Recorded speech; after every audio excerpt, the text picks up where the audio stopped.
بسم اللہ الرحمن الرحیم۔ معزز ناظرین کرام، السلام علیکم ورحمۃ اللہ وبرکاتہ۔ مورحہ 10 اکتوبر بروز ہفتہ جناح کنونشن سنٹر اسلام آباد میں تحریک عظمت آل و اصحاب رسول پاکستان کے زیر اہتمام عظیم الشان فقید المثال تاریخی مخدوم کائنات و خلیفہ بلا فصل کانفرنس کا انعقاد کیا گیا، جس میں پورے پاکستان سے علماء، مشائخ اور اکابرین اہل سنت اور عوام اہل سنت نے شرکت کی۔ اس تاریخی اور کامیاب ترین کانفرنس میں مجھے نقابت کے فرائض سونپے گئے، چونکہ قائدین،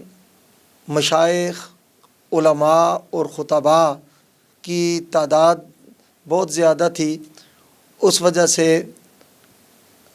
سرپرست اعلیٰ تحریک عظمت آل و اصحاب رسول پاکستان، جگر گوشہ امیر ملت، مہر الملت، عالمی مبلغ اسلام حضرت قبلہ پیر سید منور حسین شاہ صاحب جماعتی، زیب سجادہ آستانہ عالیہ علی پور سیدہ شریف، آپ نے اعلامیہ پیش فرمانا تھا، اور وقت کی قلت کی وجہ سے آپ کا اعلامیہ نہ پیش ہو سکا، اور ملک کے طول و عرض اور بیرون ملک سے اہل محبت یہ تشنگی محسوس کر رہے تھے کہ حضرت قبلہ پیر صاحب دامت برکاتہم العالیہ اعلامیہ پیش فرماتے، چونکہ اعلامیہ ہی کسی کانفرنس کے جان ہوا کرتا ہے۔ تو بہت سارے اہل محبت کے اصرار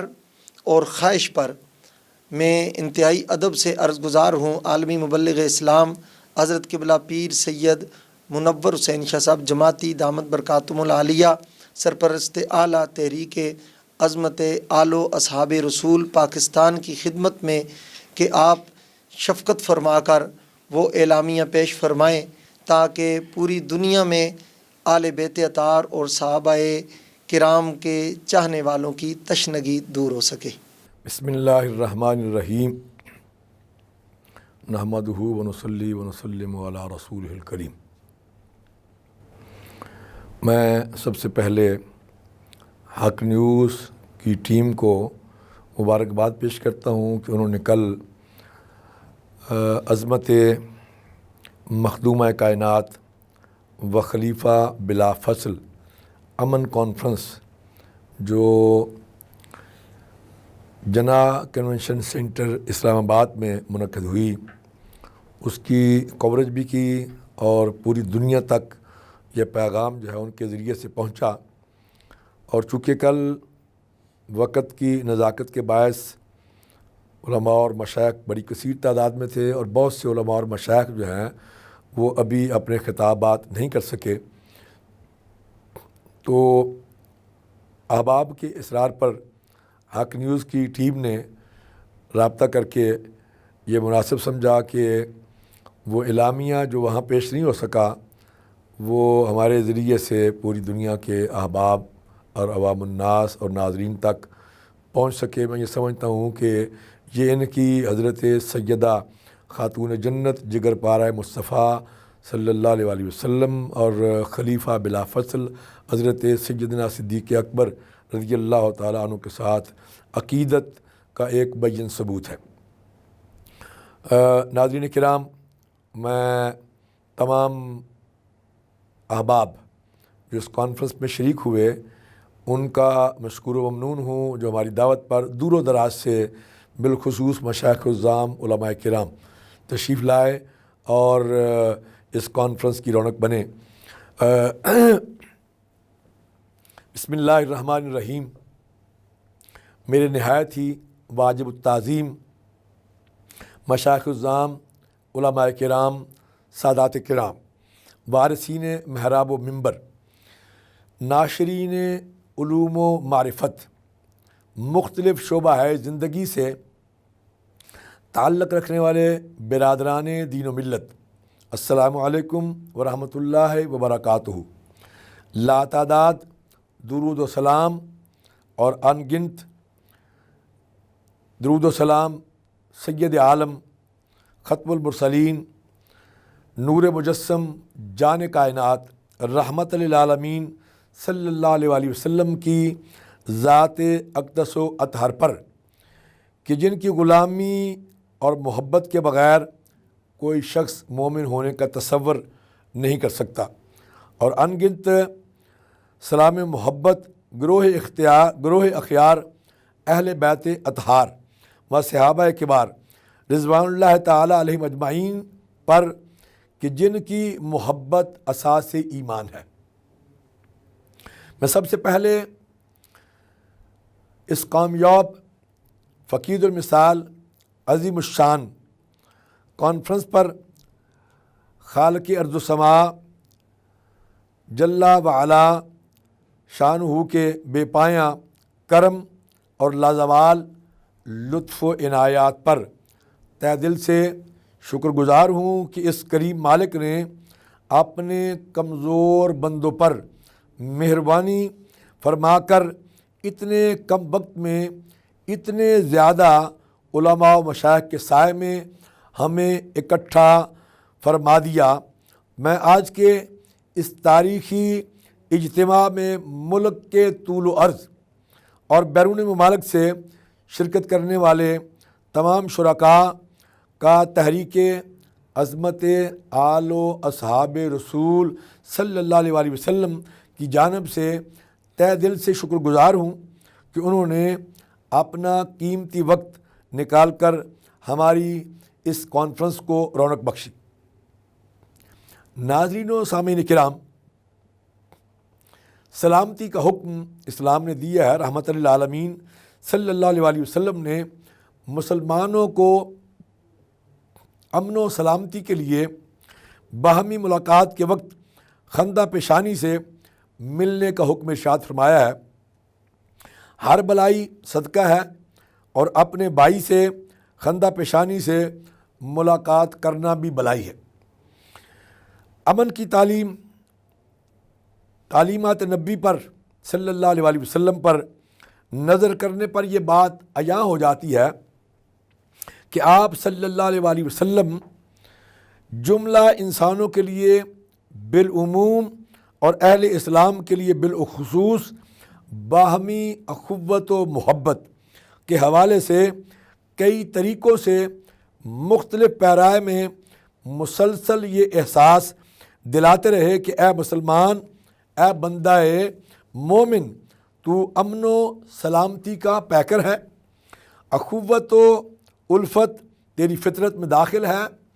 اور صلح پسندی ہی میں تیرے ایمان اور اسلام کی حقیقت پنہا ہے۔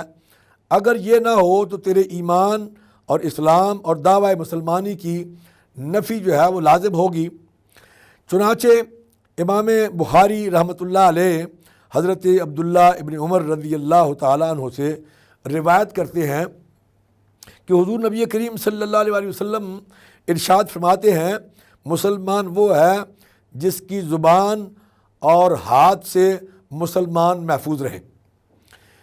اسلام میں حسن سلوک کا حکم ہے۔ محسن انسانیت حضور نبی کریم صلی اللہ علیہ وآلہ وسلم نے معاشرے کی فضا کو پرامن اور پرکیف بنانے کے لیے ہر بیگانے اور یگانے کے ساتھ حسن سلوک کا درس دیا ہے۔ اس سلسلے میں قرآن کریم کی یہ واضح ہدایت موجود ہے کہ لوگوں سے اچھی بات کرو، لوگوں سے اچھی بات کہنا، اچھائی سے پیش آنا، یہ انسانیت کا فرض ہے۔ جس کسی میں دین و مذہب کی کوئی تخصیص نہیں، فرمایا جو رحم نہیں کرتا اس پر رحم نہیں کیا جاتا۔ جامع ترمذی میں حضرت عبداللہ بن عمر رضی اللہ عنہ سے روایت ہے کہ حضور نبی کریم صلی اللہ علیہ وآلہ وسلم نے ارشاد فرمایا کہ تم زمین والوں پر رحم کرو، آسمان والا تم پر رحم کرے گا۔ قیام امن پر زور کے حوالے سے یہ حدیث قیام امن کے سلسلے میں رحمت للعالمین صلی اللہ علیہ وآلہ وسلم کی تعلیم کو کتنی عمومیت کے ساتھ ظاہر کرتی ہے، اس پر مزید وضاحت کی گنجائش نہیں۔ مسند امام احمد میں یہ ہے کہ ایک دفعہ حضور نبی کریم صلی اللہ علیہ وآلہ وسلم نے مسلمانوں کو خطاب فرمایا کہ تم میں سے کوئی اس وقت تک مومن نہیں ہوگا جب تک وہ اور لوگوں کے لیے وہی پسند نہ کرے جو وہ اپنے لیے پسند کرتا ہے۔ اسی مفہوم کو حضور نبی کریم صلی اللہ علیہ وآلہ وسلم نے ایک بار یوں ارشاد فرمایا، الناس کی عمومیت میں تمام انسان داخل ہیں، گویا جب تک سارے انسانوں کی بھلائی کا جذبہ پیدا نہ ہو انسان پورا مسلمان نہیں ہو سکتا۔ بد امنی کی مذمت کے حوالے سے اللہ تعالیٰ جل جلالہ اور اس کے پیارے حبیب حضور نبی کریم صلی اللہ علیہ وآلہ وسلم نے جہاں امن اور سلامتی کی تعلیم دی ہے وہیں فساد اور بد امنی کی مذمت بھی فرمائی ہے۔ ارشاد ربانی ہے، اللہ تعالیٰ فساد کو پسند نہیں فرماتا۔ مزید فرمایا، زمین میں فساد نہ پھیلاؤ۔ سورۃ المائدہ میں اللہ تعالیٰ کا فرمان ہے کہ اللہ تعالیٰ فساد پھیلانے والوں کو پسند نہیں فرماتا۔ تو حضرات گرامی قدر، چونکہ اس کانفرنس کا ایک حوالہ امن کا تھا، اس حوالے سے میں نے یہ چند باتیں اس کانفرنس کے موضوع کے عنوان سے عرض کر دیں۔ چونکہ دہشت گردی ہمارا سب سے بڑا مسئلہ ہے، اور آج کل دیکھنے میں یہ بھی آ رہا ہے کہ افواج پاکستان اور ہماری انٹیلیجنس ISI اور دیگر مختلف ہمارے جو ادارے ہیں، کچھ بدبخت بے دین قسم کے لوگ جو ہیں وہ اپنے آقاؤں کی گود میں بیٹھ کر افواج پاکستان اور ہماری سیکورٹی ایجنسیز کو بھونکتے ہیں، اور پاکستان کہ وہ کل بھی مخالف تھے، آج بھی وہ پاکستان کے مخالف ہیں۔ اور اگر وہ علماء جو آج پاکستان کے چاچے اور مامے بنے بیٹھے ہیں، اور وہ ڈیزل اور دیگر اس قسم کے لوگ جو ہیں، جو کل بھی اگر ہسٹری اٹھا کے دیکھ لیں، تاریخ اٹھا کے دیکھ لیں، طالبانائزیشن کی ہسٹری اٹھا کے دیکھ لیں، صوفی محمد کا اسلام دیکھ لیں، اس وقت سے لے کے اور اس سے پیچھے اگر آپ چلے جائیں تو اس وقت بھی یہ پاکستان کے مخالف تھے، اور انہوں نے اس وقت پاکستان کی مخالفت میں فتویٰ جاری کیا۔ جو فتویٰ یہ نہیں ہے کہ وہ کوئی ہوا ہو گیا ہے، وہ آج بھی کتابوں میں بھی موجود ہے اور اخبارات کے ریکارڈ پر بھی موجود ہے، جس میں انہوں نے کہا کہ جو شخص پاکستان کے حق میں مسلم لیگ کو ووٹ دے گا وہ سور اور کافر ہے۔ اس کے جواب میں اس دور میں میرے جد اعلیٰ حضرت قبلہ عالم امیر ملت پیر سید جماعت علی شاہ صاحب محدث علی پوری نے یہ فتویٰ جاری فرمایا کہ جو شخص پاکستان کے حق میں مسلم لیگ کو ووٹ نہیں دے گا کوئی مسلمان اس کا جنازہ نہیں پڑھے گا، اور جو شخص پاکستان کے حق میں مسلم لیگ کو ووٹ نہیں دے گا اس شخص کو مسلمانوں کے قبرستان میں دفن نہیں کیا جائے گا، اور جو شخص پاکستان کے حق میں مسلم لیگ کو ووٹ نہیں دے گا اس کا سوشل بائیکاٹ کیا جائے گا۔ ہمارے اسلام آباد جو فیصل مسجد ہے، اس کے نیچے جو یونیورسٹی ہے اسلامک یونیورسٹی، اس کے چانسلر ڈاکٹر غالب اشرف صاحب ان کا نام ہے، تو انہوں نے 1978 کی کانفرنس میں یہ بات کہی کہ وہ فتویٰ ہمارے گھروں میں آج بھی موجود ہے، اور ہم اس وقت نوجوان تھے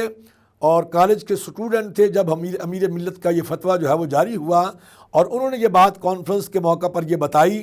کہ 472 سجادگان نے، پورے پاکستان کے 472 آستانوں کے مشائخ نے اس فتوے پر سائن کیے، اور وہ فتویٰ جو ہے وہ چھپ کر پورے ملک میں جو ہے وہ تقسیم ہوا، اور ان کا کہنا تھا وہ فتویٰ آج بھی ہمارے گھر میں موجود ہے۔ تو یہ میں عرض کرنا چاہتا ہوں کہ جو کل بھی پاکستان کے مخالف تھے وہ آج بھی پاکستان کے مخالف ہیں، اور وہ کس طرح سے یہ کہہ رہے ہیں کہ ہم پاکستان کے مخلص ہیں، چونکہ یہ طالبانائزیشن کو اگر دیکھیں آپ اٹھا کے صوفی محمد کے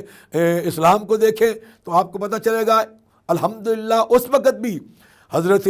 امیر ملت کے جانشینوں نے اور پاکستان بنانے والوں کے جانشینوں نے، اللہ تعالیٰ نے مجھے یہ توفیق عطا فرمائی، سب سے پہلی کانفرنس جو ہے اور سب سے پہلا کنونشن اس حوالے سے میں نے لاہور میں داتا گنج بخش علی حجویری کی بارگاہ میں سب سے پہلا کنونشن کیا،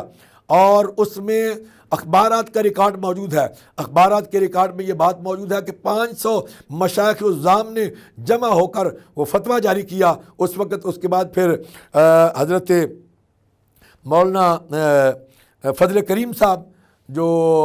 فیصل آباد والے ہیں، انہوں نے یہاں جناح کنونشن سینٹر میں دوسرا پروگرام کیا، اور اس کے بعد پھر حکومت پاکستان کی طرف سے ایک پروگرام ہوا، اور اس کے بعد الحمدللہ پورے پاکستان میں 80 کے قریب پروگرام جو ہے اس حوالے سے ہوئے، اور سوات آپریشن جو ہے وہ کامیابی سے ہمکنار ہوا۔ ہمارے ادارے جو ہیں انہوں نے جو قربانیاں دی ہیں، اور ہماری فوج نے جو قربانیاں دی ہیں اس حوالے سے، دہشت گردی کے حوالے سے اور پاکستان کی سالمیت اور استحکام کے حوالے سے، وہ سنہری حروف میں لکھے جائیں گے، اور ان کو قوم جو ہے وہ کبھی بھی فراموش نہیں کر سکتی۔ جو بے دین لوگ ہیں اور جو بدبخت ہیں وہ کل بھی بھونکتے رہے ہیں، وہ آج بھی بھونکیں گے، ہمیں ان سے کوئی غرض نہیں ہے۔ ہم اپنے اداروں اور بالخصوص افواج پاکستان جو ایک ایسا ادارہ ہے جس سے ملک کی سالمیت اور ملک کا استحکام جو ہے وہ وابستہ ہے، اور میں آپ کو یہ بھی یہاں عرض کر دوں کہ یہ افواج پاکستان ہی ہے، کیونکہ یہ ملک جو ہے، یہ خطہ جو ہے، یہ عطیہ خداوندی ہے، نعمت خداوندی ہے، اور اللہ تعالیٰ نے اس خطے کو چنا اس لیے کہ یہاں سے اسلام کی نشاط ثانیہ ہونے والی ہے، اور یہی پاکستان کی فوج جو ہے اسی نے اس کی ابتدا کرنی ہے، اور انشاءاللہ العزیز اسی افواج پاکستان کے ذریعے سے اسلام کی نشاط ثانیہ ہوگی، اور سب سے پہلے دہلی پر اسلام کا جھنڈا اور پاکستان کا جھنڈا جو ہے وہ نصب ہوگا۔ اور حضرات گرامی قدر، میں یہاں یہ بات بھی عرض کر دوں کہ پاکستان میں امن و امان کی یہ صورتحال آج بھی کچھ عناصر کو ہضم نہیں ہو رہی، اور وہ ذوات مقدسہ پر حملے جو ہیں انہوں نے اپنا وتیرہ بنا رکھا ہے، اور ان کو جہاں سے فنڈنگ ہو رہی ہے ہمارے ادارے جانتے ہیں، ان کے علم میں ہے کہ کہاں سے ان لوگوں کو فنڈنگ ہو رہی ہے، کہاں سے ان کو پیسے دیے جا رہے ہیں، اور کن کے ایما پر یہ وہ کام جو ہے وہ کر رہے ہیں۔ ان بدبختوں کو پاکستان کی خوشحالی، ترقی اور امن و امان کا یہ ماحول جو ہے پسند نہیں آ رہا، لہٰذا آج پھر وہ متحرک ہو کر پاکستان کو غیر مستحکم کرنا چاہتے ہیں، اور اسے نقصان پہنچانے کے لیے سرگرم عمل جو ہے وہ ہو چکے ہیں، اور اس منتشر گروہ میں شامل ہیں اور سیاسی بھی اور مذہبی بھی دوڑوں میں یہ لوگ جو ہیں آج پھر ملک کی سلامتی کو داؤ پر لگانے کے لیے تیار ہیں، اور ایسی حرکتیں کی جا رہی ہیں جن سے براہ راست دشمنان پاکستان کو اور دشمنان اسلام کو فائدہ پہنچ رہا ہے۔ ان عناصر نے پاکستان میں سب سے پہلے تو دین کے نام پر تفرقہ بازی پھیلانے کی کوشش کی، اور صدیوں سے موجود ناصبی گروہ کی مدد سے ملک میں مسلکی بنیادوں پر فسادات کروانے کے لیے سیدہ مخدومہ کائنات ام الحسنین جگر پارہ مصطفیٰ صلی اللہ علیہ وسلم اور خلیفہ بلا فصل حضرت سیدنا صدیق اکبر رضی اللہ عنہ کی شان و عظمت کے حوالے سے حرز سرائی کی ایک سوچی سمجھی سازش کے تحت کچھ انتشار پسند اور ملک دشمن عناصر نے اہل بیت اطہار اور صحابہ کرام رضوان اللہ علیہ مجمعین کی ذوات قدسیہ پر حملہ آور ہو کر ملک میں فتنہ و فساد برپا کرنے کی ناپاک جسارت کی۔ ہم سمجھتے ہیں کہ سب سے زیادہ تشویشناک، شرمناک اور باعث صد ملامت یہی فرقہ وارانہ بنیاد پر گنڈہ گردی ہے۔ مذہبی رہنماؤں کو تو امن و آتشی، محبت و مودت کا نقیب ہونا چاہیے۔ ملک کو امن و سکون کا گہوارہ بنانے کے لیے عوام کی تربیت کرنا ان کا مذہبی فریضہ ہے اور منصبی فریضہ ہے، مگر کتنے دکھ کی بات ہے کہ مذہب کے نام پر دہشت گردی، قتل و غارت گری کا بازار پھر سے گرم کرنے کی کوششیں کی جا رہی ہیں، اور دینگا مشتی اور کشت و خون کی ان کاوشوں نے دور جاہلیت کی منافقت اور لڑائیوں کی تاریخ پھر سے دہرا دی ہے، اور آج ہماری نوجوان نسل جو ہے ان کو بے راہ کر دیا گیا ہے، اور اس حوالے سے نوجوان نسل جو ہے وہ منتشر ہو چکی ہے۔ سب جان لیں کہ حضور نبی اکرم صلی اللہ علیہ وآلہ وسلم کی ختم نبوت کے حوالے سے ہم کسی بھی قسم کی خفیہ یا علانیہ حرف گیری کو ہرگز برداشت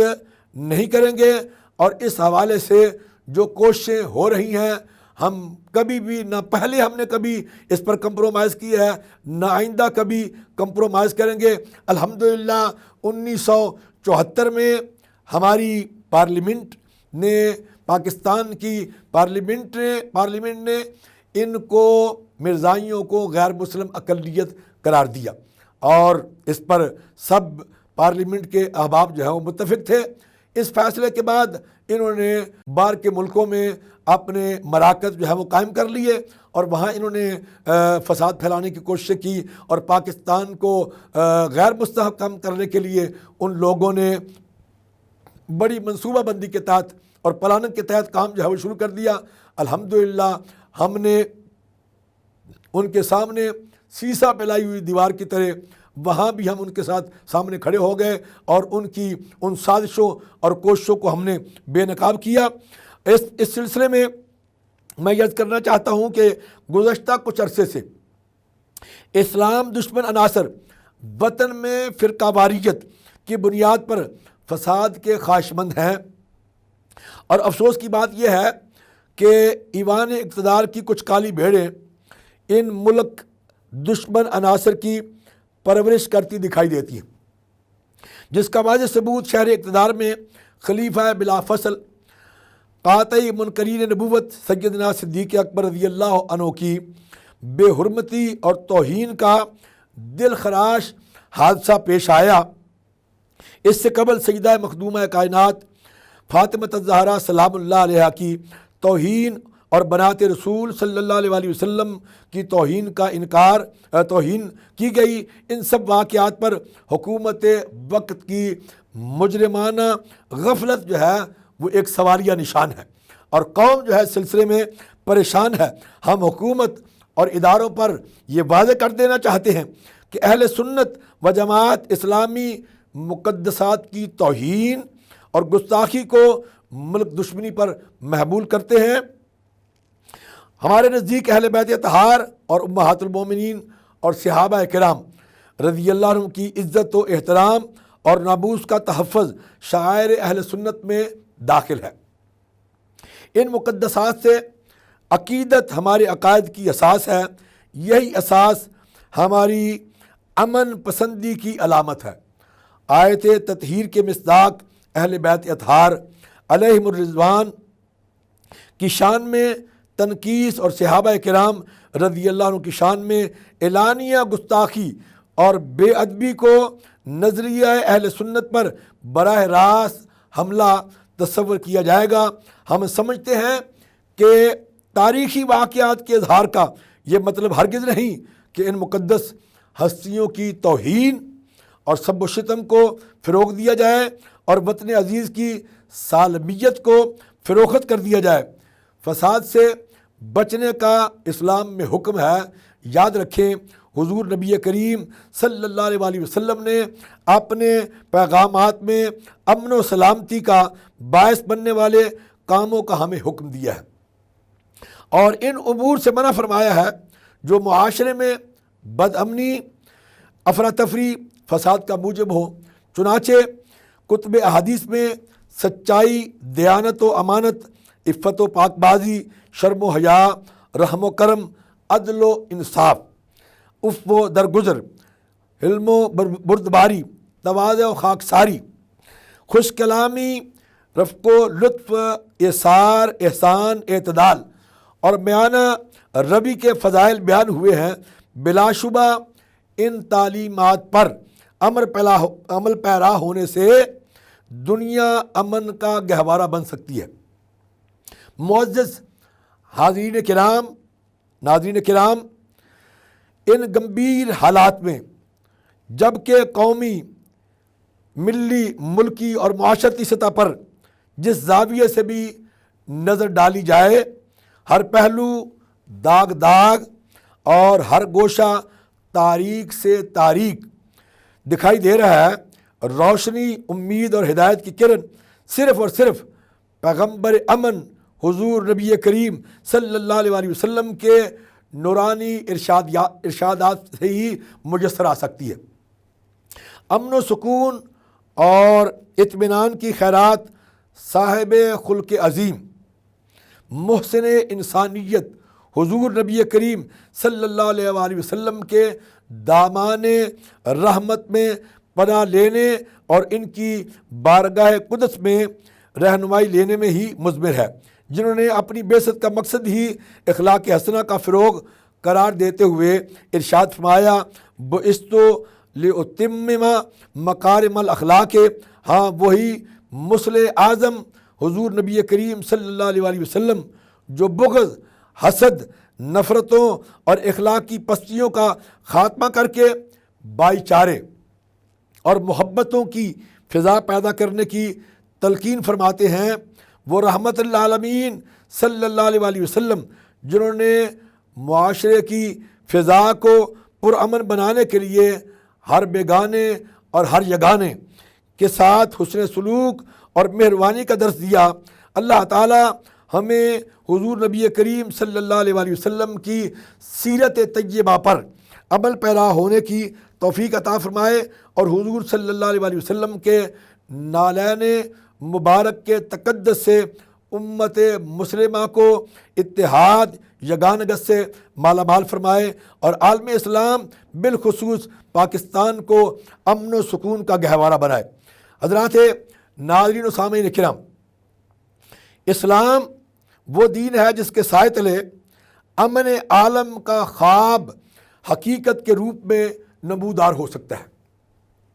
اور امام الانبیاء، خاتم المرسلین حضور نبی کریم صلی اللہ علیہ وسلم کی ہی وہ ذات گرامی ہے جن کی تعلیمات رنگ و نسل کے اختلاف اور لسانی جغرافیائی امتیازات کے بغیر اہل عالم کو امن کی چادر مہیا کر سکتی ہے۔ بلا شبہ اقوام متحدہ کے منشور میں انسانی جان و مال کے تحفظ اور فساد فی الارض کو روکنے کے لیے جو بھی مثبت نکات درج ہیں، وہ سب تعلیمات مصطفی صلی اللہ علیہ وسلم سے مستعار لیے گئے ہیں۔ یہ الگ بات ہے کہ اب یہ ادارہ اپنے بنیادی مقاصد سے ہٹ کر صہیونی اور طاغوتی طاقتوں کے مفادات کا ٹھیکیدار اور اعلی کار بن چکا ہے، اور امن قائم کرنے کی بجائے فساد فی الارض کا سبب بن رہا ہے۔ امن عالم کی ٹھیکیدار اقوام اب دوہرے معیارات رکھتی ہیں۔ کویت میں انسانی حقوق کی خلاف ورزی پر سر تڑپ کر رہ جانے والی طاقتوں کو اور قوتوں کو کشمیر میں ہونے والے کئی سالوں سے فسادات دکھائی نہیں دیتے، اور نہ ہی فلسطین میں خون کی ہولی جو کھیلی جا رہی ہے وہ نظر نہیں آتی۔ اسلام اس انداز کے دوگلے پن پر یقین نہیں رکھتا، وہ تمام انسانوں کے لیے یکساں طور پر پیغام امن دیتا ہے، لیکن افسوس اس بات کا ہے کہ آج مسلمان نسلی، لسانی اور فرقہ وارانہ جھگڑوں میں ایک دوسرے کی گردنیں ناپنے لگے ہیں، جس سے عالمی سطح پر مسلمانوں کی رسوائی جو ہے وہ ہو رہی ہے۔ افغانستان کا مناقشہ ابھی حل نہیں ہوا تھا کہ یمن میں دو دھڑوں کی مسلح کارروائی نے جگ ہنسائی کا موقع فراہم کر دیا، اور دیگر مسلمان ملکوں کی ان نازیبا حرکتوں کا ہم کیا ذکر کریں۔ خود ہمارے ملک میں اب وسیع پیمانے پر مسلح گروہ خون مسلم کی ارزانی کا سبب بن رہے ہیں۔ نتیجہ یہ ہے کہ ہم کمزور سے کمزور تر ہوتے جا رہے ہیں۔ اس سے ہم خود ہی انسانیت کے محسن اعظم حضور نبی کریم ختم المرسلین صلی اللہ علیہ وآلہ وسلم کے پیغام امن کی نفی کر رہے ہیں۔ حضور خاتم النبیین صلی اللہ علیہ وآلہ وسلم کے پیروکار کی بالعموم اور مذہبی تنظیموں اور دینی مبلغین کی بالخصوص یہ منفی روش اسلام کے فکر و عمل سے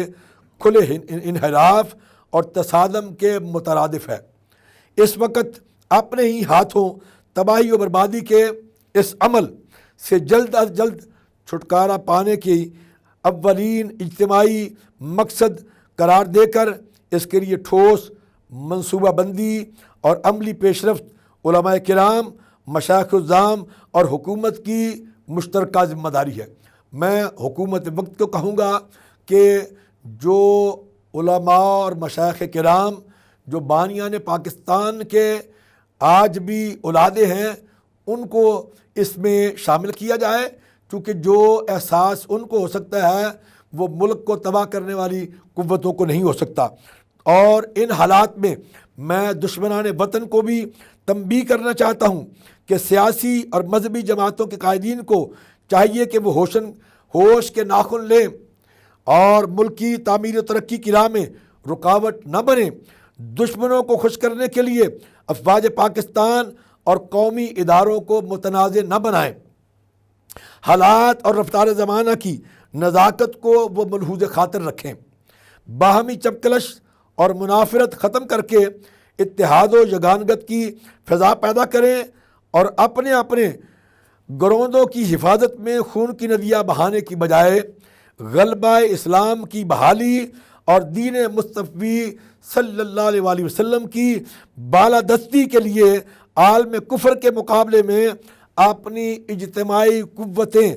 متحد کر کے صرف کریں۔ آپس کی یہ خون ریزیاں طاغوتی قوتوں کی معاونت اور ان کی حوصلہ افزائی کے مترادف ہے۔ مذہبی جماعتوں کے رہنماؤں میں اگر دینی حمیت اور غیرت ملی کی کوئی رمق موجود ہے تو وہ اس فی سبیل اللہ فساد کو ترک کر کے صہیونی، سامراجی اور طاغوتی عناصر کے خلاف جہاد کے لیے تنہا پرواز کا شوق پورا کرنے کی بجائے متحد ہو کر قرآن کریم کے اس ارشاد کے مطابق اشداء علی الکفار رحماء بینہم کا عملی نمونہ پیش کرے، ورنہ اس مجرمانہ تغافل پر نہ تو قوم ان کو معاف کرے گی اور نہ ہی اللہ رب العزت ان کو معاف فرمائیں گے۔ اب بھی وقت ہے سنبھلنے کا اور آنکھیں کھولنے کا، وگرنہ تمہاری داستان تک نہ ہوگی۔ داستانوں میں نہ سمجھو گے تو مٹ جاؤ گے اے ناداں مسلمانوں، نہ سمجھو گے تو مٹ جاؤ گے اے ناداں مسلمانوں، تمہاری داستان تک بھی نہ ہوگی۔ داستانوں میں الحمدللہ تحریک عظمت آل و اصحاب رسول صلی اللہ علیہ وآلہ وسلم اس بات کا برملا اظہار کرتی ہے کہ ہم پاکستان بنانے والے علماء و مشائخ کی اولادیں ہیں۔ ہم اس وطن کی کسی صورت میں اجڑنے نہیں دیں گے، اور جو بھی فتنہ اور شر کا پروردہ میرے وطن کے امن کو توہ بالا کرنے کی ناپاک سازش اور ناپاک کوشش کرے گا، ہم اس کے سامنے سیسا پھیلائی ہوئی دیوار کی طرح پہلے بھی کھڑے ہوئے ہیں، آئندہ بھی انشاءاللہ العزیز کھڑے ہوں گے، اور غیر ملکی طاقتوں کے ایجنڈے پر کام کرنے والے شرپسند عناصر اور ملک میں فرقہ واریت اور دہشت گردی، انتہا پسندی کی آگ کو بھڑکانے نہیں دیں گے، اور جو لوگ ان نازک حالات میں پاکستان میں فرقہ واریت کی آگ کو بھڑکا کر انارکی پھیلانا چاہتے ہیں وہ غیر ملکی طاغوتی طاقتوں کے اعلی کار ہیں، خواہ انہوں نے اپنے اوپر کوئی بھی لیبل لگا رکھا ہو۔ میری اس بات کو آپ بخوبی سمجھ رہے ہیں، کیسا بھی لیبل لگا رکھا ہو، لیکن وہ کسی طور پر بھی اسلام اور پاکستان کے مخلص نہیں ہو سکتے۔ انہیں اس خطہ ارضی کی اہمیت کا اندازہ نہیں، قدر نہیں پاکستان کی، کیونکہ یہ ملک عطیہ خداوندی ہے اور نبی کریم صلی اللہ علیہ وسلم کی خصوصی توجہات کا نتیجہ ہے، اور آج بھی میرے آقا کی توجہات اسی طرح ہیں جیسے پہلے تھی۔ عزت مآب علماء کرام، مشائخ الزام اور عمائدین اہل سنت، پاکستان چونکہ ایک عظیم نعمت ہے۔ یاد رکھیں وطن عزیز پاکستان ہمارے پاس اللہ کی عظیم نعمت اور رسول اللہ صلی اللہ علیہ وسلم کی خاص عنایت اور اپنے اسلاف اور بزرگوں کی امانت ہے۔ میرے جد اعلیٰ حضرت قبلہ عالم امیر ملت نے اس وقت یہ فرمایا تھا کہ اگر قائد اعظم کسی وجہ سے مطالبہ پاکستان سے دستبردار بھی ہو گئے تو ہم یہ 6,000 سے لے کر 10,000 تک مشائخ تھے بنارس سنی کانفرنس میں، تو آپ نے فرمایا کہ ہم یہ مشائخ اس وقت تک اپنے حجروں میں نہیں جائیں گے جب تک پاکستان بنا نہیں لیں گے۔ تو الحمدللہ اس امانت کی قدر کرنا اور اس کو سنبھال کر رکھنا ہم سب کی شرعی، دینی، ملی اور اخلاقی ذمہ داری ہے۔ اگر یہ پاک سرزمین ہے تو ساری آسائشیں اور نعمتیں جو ہمیں میسر ہیں وہ میسر ہیں۔ اور آزادی کی قدر اگر آپ کو معلوم نہیں تو ان محکوم اور مغلوب اور مجبور قوموں سے پوچھو جو سال ہا سال سے غلامی کی چکی میں پھنس رہے ہیں۔ فلسطین، کشمیر اور دوسرے شام اس وقت اسی چکی میں پھنس رہا ہے، اور دوسرے ممالک سے آپ پوچھیں آپ کو پتہ چلے گا کہ آپ اپنے اس خطہ اور اس وطن عزیز میں جس طریقے سے رہ رہے ہیں، اور اس موقع پر میں ان کو پھر دوبارہ یہ واضح کر دینا چاہتا ہوں جو بدبخت افواج پاکستان کو اور ہماری انٹیلیجنس ISI کو، جو دنیا کی سب سے بہترین انٹیلیجنس ہے، اور ہماری فوج الحمدللہ دنیا کی بہترین فوج ہے، ان کو بک بک کر رہے ہیں۔ اور اپنی آقا کو گود میں بیٹھ کر میں ان کو بھی واضح کر دینا چاہتا ہوں، اگر پاکستان میں آپ سکھ کا سانس لے رہے ہیں تو یہ ہمارے انہی اداروں کی وجہ سے ہے۔ خدا را پاکستان، افواج پاکستان کی قدر ان مسلمانوں سے پوچھئے جو کافروں کی غلامی میں رہ رہے ہیں، جہاں آئے روز ان پر مظالم ڈھائے جاتے ہیں۔ کشمیر، فلسطین، بھارت، برما، افریقہ، وسطی افریقہ میں آئے روز مسلمانوں کو گاجر مولی کی طرح کاٹا جاتا ہے۔ یورپ جیسے آزاد کہلانے والے ملکوں میں بھی مسلمانوں کو اذان و نماز کی عام اجازت نہیں ہے۔ فلسطین، شام، یمن اور افغانستان کے حالات آپ سب کے سامنے ہیں۔ یورپ میں صاحب قرآن صلی اللہ علیہ وسلم کی برملا توہین کی جاتی ہے، اور اسی طرح صاحب قرآن پر اترنے والی کتاب قرآن مجید کی بھی توہین کی جاتی ہے۔ ہم اس سلسلہ میں کچھ بھی نہیں کر پاتے۔ اس کی بنیادی وجہ ہماری اندرونی خلفشار اور انتشار اور افتراق ہے، جس کے خاتمے کے لیے ہمیں خود آگے بڑھ کر کوششیں کرنے کی ضرورت ہے۔ میں اپنی گفتگو کے اختتام پر اپنی تحریک عظمت آل و اصحاب رسول صلی اللہ علیہ وسلم کے تمام عہدیداران کی طرف سے دن رات ہمارے ساتھ اس کار خیر میں محنت کرنے والے سیدہ کائنات جگر پارہ مصطفیٰ ام الحسنین ملکہ کونین سلام اللہ علیہا اور خلیفہ بلا فصل حضرت سیدنا ابو بکر صدیق رضی اللہ عنہ کی محبت میں آپ کی شان رفیع کا دفاع کرنے کے لیے اپنی خدمات سر انجام دینے والے تمام سادات کرام، مفتیان کرام، مشائخ الزام، علماء کرام اور غلامان اہل بیت رسول کا دل کی اتھاہ گہرائیوں سے مشکور و ممنون ہوں۔ اور اس سلسلے میں بالخصوص پیر سید حسین الدین شاہ صاحب، پیر سید ریاض حسین شاہ صاحب اور پیر سید شبیر شاہ صاحب، پیر سید امتیاز حسین شاہ صاحب، مفتی محمد حنیف قریشی صاحب، اور بالخصوص بنگالی شریف کے سجادہ نشین مخدوم غلام عباس علی صاحب ہمدانی اور ان کے برادران اور ان کے چچا جان، ان کا بھی، اور دیگر اس کانفرنس میں حصہ لینے والے اور شب و روز محنت کرنے والے کارکنان اور منتظمین، بالخصوص بہر اشتیاق صاحب ایڈوکیٹ اور دیگر ان کے معاونین، اور ان کا بھی شکریہ بھی ادا کرتا ہوں اور دعاگو بھی ہوں کہ اللہ تعالیٰ ان سب کو حضور نبی کریم صلی اللہ علیہ وسلم کے صدقے سے برکت عطا فرمائے، اور سیدہ بی بی پاک اور حضرت سیدنا صدیق اکبر کے توسل اور تصدق سے اللہ تعالیٰ ان کو برکت عطا فرمائے۔ وآخر دعوانا الحمدللہ رب العالمین۔